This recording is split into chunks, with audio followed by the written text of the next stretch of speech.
Дорогой Аллах, я просто хочу сказать тебе спасибо. Спасибо тебе за все, что ты делаешь ради меня. За то, что пробуждаешь каждое утро, и я благодаря этому становлюсь лучшей версией себя.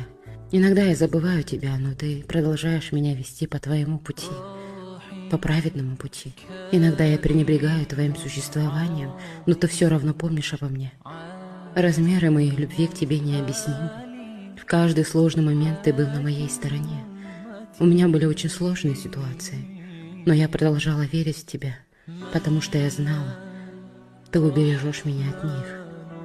Порой я становлюсь злой, когда что-то не получается так, как хотела я, но ты дал понять, что все происходит из-за твоей защиты. Спасибо, что сделал меня мусульманином. Из 7 миллиардов людей на земле ты выбрал меня. О, Аллах, как мне тебя благодарить? Без тебя я никто.